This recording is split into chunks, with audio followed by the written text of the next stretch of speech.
Hello दोस्तों, आपका स्वागत है हमारे YouTube channel smile with education. देखिए बच्चों, हम चैप्टर 7 कह सकते हैं या चैप्टर 5 कह सकते हैं। रिड्यूस सिलेबस के बाद ये चैप्टर 5 हो गया है।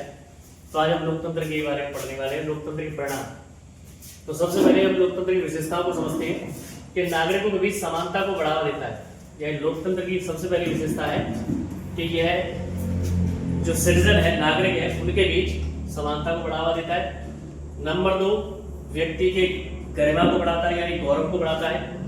नंबर 3, निर्णय लेने की गुणवत्ता में सुधार करता है। कैसे कि जब लोकतंत्र होता है तो वहां पर एक नहीं बल्कि एक से अधिक लोग बैठ कर किसी चीज का फैसला करते हैं। नंबर 4, संघर्षों को हल करने के लिए विधि प्रदान करता है।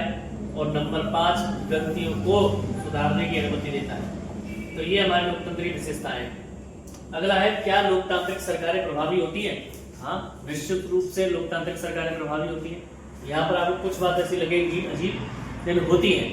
राजतंत्र से कहीं बेहतर है। तो राजतंत्र में निजी हित शामिल रहता है, जबकि लोकतंत्र में कहीं ना कहीं जनता या लोगों का हिस्सा शामिल रहता है। तो निश्चित रूप से ये सही है कि अलोकतांत्रिक सरकारों को विधायिका का सामना नहीं करना होता, उन्हें बहुसंख्यक या अल्पसंख्यक नजरिए ख्याल नहीं करना पड़ता, यानी अलोकतांत्रिक, जैसे मैं राजतंत्र कह रहा था। यही कारण है कि सरकारें कोई भी फैसले जल्दी ले लेती है। लोकतंत्र में बातचीत और मोल तोल के आधार पर काम चलता है।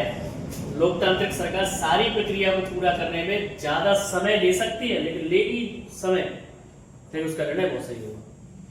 लेकिन इसने पूरी प्रक्रिया को माना है, इसलिए इस बात की ज्यादा संभावना है कि लोग उसके फैसलों को मानेंगे और ज्यादा प्रभावी होगी। क्यों होगी? क्योंकि ज्यादा समय लेने पर वो फैसला बिल्कुल सही कर पाएगी। अब आता है ट्रांसपेरेंसी, पारदर्शिता। एक नागरिक जो यह जानना चाहता है कि क्या सही प्रक्रियाओं के माध्यम से निर्णय लिया गया था, यह पता लगा सकता है, वो भी लोकतंत्र में। उसके पास निर्णय लेने की प्रक्रिया जांच करने का अधिकार और साधन है। इसे पारदर्शिता के रूप में जाना जाता है, जिसके लिए कानून बना हुआ आरटीआई के तहत राइट टू इंफॉर्मेशन। अब आता है जवाबदेही, यानी अगर कोई भी गलत काम होता है, कोई परेशानी आती है, तो उसका जवाब देने की जिम्मेदार लोकतंत्र में एक गठित सरकार हो सकती है, वो होगी।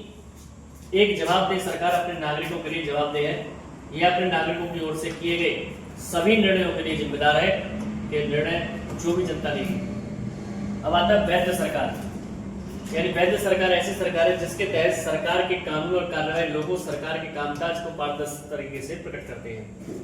अब बात आता है लोकतंत्र किस प्रकार एक वैध सरकार को जन्म देता है।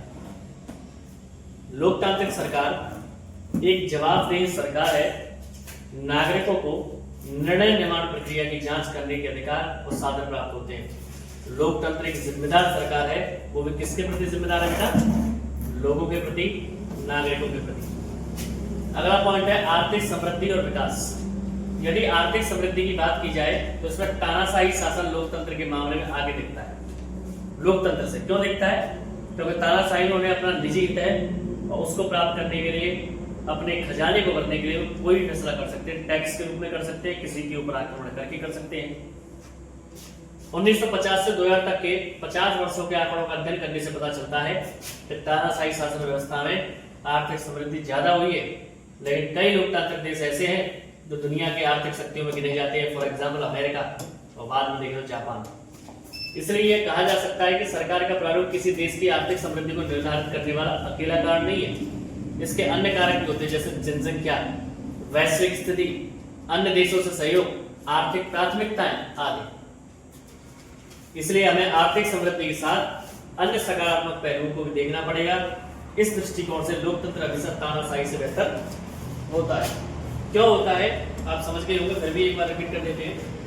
देखिए, तानाशाही सरकार में भले ही वो अपने निजी हित के लिए कोई भी काम करे, जनता पर टैक्स लगा सकता है, जनता से मनमाना कर वसूल सकता है, अपनी जरूरत के अनुसार फसलें करवा सकता है, ठीक है ना। दूसरे देशों पर आक्रमण करके राजा अपने खजाने भर सकता है, ठीक है। संसाधनों का अंधाधुंध प्रयोग कर सकता है, कोई रोकने वाला नहीं है, क्योंकि उसे जनता से कोई मतलब नहीं है। तो आर्थिक समृद्धि हो सकती है। लेकिन लोकतंत्र में अगर जनसंख्या के पहलू को देखें, वैश्विक स्थिति को देखें, इनके आधार पर आर्थिक स्थिति में कहीं पर कम, कहीं पर ज्यादा विकास हो सकता है। लेकिन जो विकास होगा वो जनता के लिए कहीं ना कहीं लाभकारी होगा। लोकतांत्रिक व्यवस्था तानाशाही से बेहतर क्यों? लोकतंत्र में स्वतंत्र निष्पक्ष चुनाव होते हैं। राजा का बेटा राजा नहीं, बल्कि जनता को प्रिय लगने वाला प्रतिनिधि ही शासन करेगा। लोकतंत्र में नीति निर्णयों पर खुली बहस होती है, लोकतंत्र में बहस सरकारी होती है और लोकतंत्र में नागरिकों की स्थिति बेहतर होती है, क्योंकि उन्हें लगता तो है कि हमारे डर से सरकार कुछ हमारे लिए करेगी। अगला सवाल है या पॉइंट है कि तानाशाही सरकार की तुलना में लोकतांत्रिक सरकार की कमियां। क्या कमी है? वैसे तो देखा जाए तो कोई कमी नहीं है, लेकिन कुछ पहलू ऐसे हैं जिनके आधार पर आप सोच सकते हैं। तानाशाही की तुलना में लोकतंत्र में निर्णय लेने में कुछ अधिक समय लगता है, क्योंकि तानाशाही में औपचारिकता नहीं होती। समय तो लगता ही है, वहां तो एक व्यक्ति को फैसला लेना है। तानाशाही में लोकतंत्र में सभी को लेकर चलना है साथ में। तानाशाही सरकार की तुलना में लोकतांत्रिक सरकार ज्यादा खर्चीली है, क्योंकि यहाँ निश्चित अवधि के बाद चुनाव होते हैं। तानाशाही में उच्च स्तर पर भ्रष्टाचार हो सकता है, परंतु लोकतंत्र में हर स्तर पर भ्रष्टाचार होता है। अब आता है असमानता और गरीबी में कमी। आर्थिक असमानता पूरी दुनिया में बढ़ रही है। भारत की जनसंख्या का एक बड़ा हिस्सा गरीब है। गरीबों और अमीरों की आय के बीच एक बहुत बड़ी खाई है। लोकतंत्र अधिकांश देशों में आर्थिक असमानता मिटाने में असफल ही रहा है, क्योंकि उसे सबको लेकर चलना और ऐसा होना बहुत ही समय लगता है। होगा तो जरूर, समय लगता है। लोकतंत्र असमानता गरीबी को कम करने में सक्षम कैसे हो सकता है कि यह प्रत्येक नागरिक को समान मतदान अधिकार देकर राजनीतिक समानता सुनिश्चित करता है। यह समूह सक्रियता के लिए एक उपयुक्त वातावरण प्रदान करता है, जो गरीब लोगों की चिंता को उठाने के लिए समान अवसर की ओर जाता है। तो ये दो पॉइंट ऐसे हैं जिनसे ये बात हो पाती है।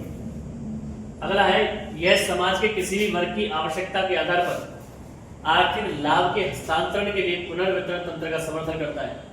यह सामाजिक समानता सुनिश्चित करने वाली आर्थिक स्थिति के आधार पर भेदभाव के बिना हर नागरिक के अधिकारों की रक्षा करता है। लोकतंत्र, ध्यान रखिएगा, हर नागरिक के अधिकारों की रक्षा करता है। और यहाँ पर हमारे लोकतंत्र के परिणाम का पहले चैप्टर का पहला पार्ट पूरा हो चुका है। नेक्स्ट वीडियो में हम इस चैप्टर को पूरा कंप्लीट कर लेंगे। आशा करता हूँ आपको वीडियो पसंद आया होगा, और इसी आशा के साथ कि आप हमारे चैनल को लाइक करेंगे, शेयर करेंगे, कमेंट करेंगे, सब्सक्राइब जरूर करेंगे, साथ ही साथ प्रमोट करेंगे। So stay healthy and stay fit. जय श्री श्याम।